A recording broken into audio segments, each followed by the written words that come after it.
Politics before the crash was based on the understanding that you couldn't have it all. The free market right had won the economic war, ran the cliche of the time, while the left had won the culture war.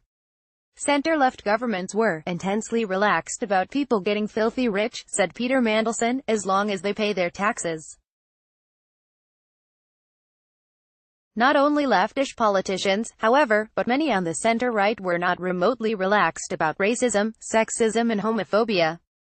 On these issues at least, cultural conservatives, as we so euphemistically call them, had to accept that the world had changed. Now Britain is a country where political movements believe they need not accept any limits on their ambitions. They do not just want to beat their opponents, they want to crush them. They do not just want to win, they yearn for the religious ecstasy of victories achieved without compromise. It is barely noticed that centrists are just as likely as the extremists of the Brexit right and far left to turn into Cosmo girls and demand to have it all. The People's Vote movement believes, with ample reason, that the Leave campaign was a confederacy of charlatans that sold the public a pack of lies. Reasonably and patriotically, it is trying to protect the country by reversing the damage. It is not a criticism of an idea with which I have every sympathy to say that it has turned away from compromise. After the referendum, there was talk of making the best of Brexit by campaigning to keep Britain in the single market and customs union. It would protect living standards and maintain peace in Ireland, while accepting some EU laws and freedom of movement in return. The Norway option is what compromises are meant to be, a deal that fully satisfies no one. It might have won over tepid supporters of Leave, who were not prepared to have their futures sacrificed on the altar of British nationalism. Norway vanished into the Scandinavian mists months ago.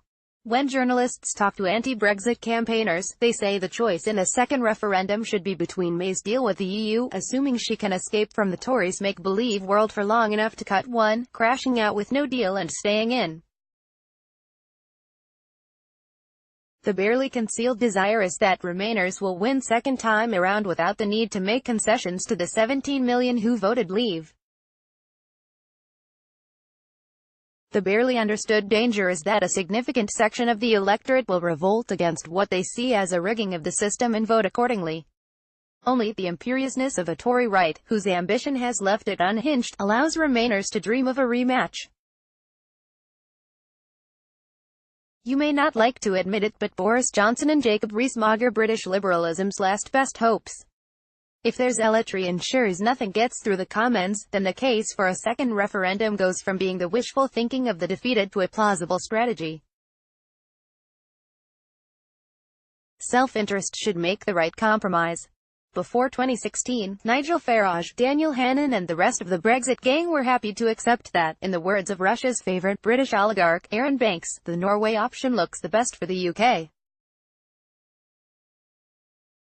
Now the chance of a complete break with the continent leaves them giddy. They want everything: no customs union, no single market, no role for the European Court of Justice, no cooperation with any institution with the satanic mark of Europe upon it. They are terrified that, if they moderate their demands, the establishment will snatch away their one chance to live the fantasy of recreating the glorious isolation of Victorian Britain in the 21st century. The same mixture of elation and paranoia powers the far left. Any candid friend should be able to tell Jeremy Corbyn and his supporters that they risk losing an election if they purge Labour of heretics.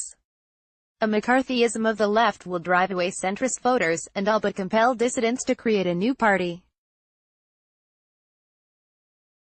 If any friends are speaking uncomfortable truths, the far left isn't listening. The Labour conference will be dominated by procedural trickery to extend the far left's control of the party rather than such trivial matters as, oh, I don't know, the future of the country.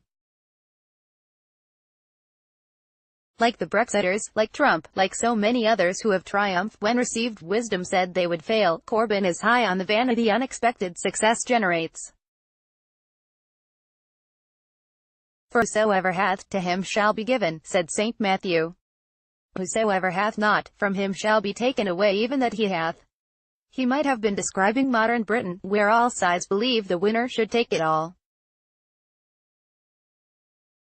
The voracity stems from the collapse of the received wisdom of the boom years.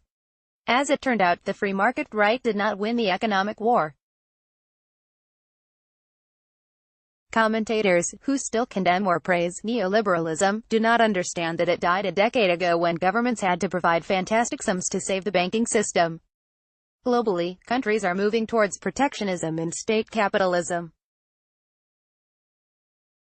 As for the left's victory in the culture war, the new right finds it easier to win elections on the cultural battlefield than by making economic promises electorates stopped believing years ago.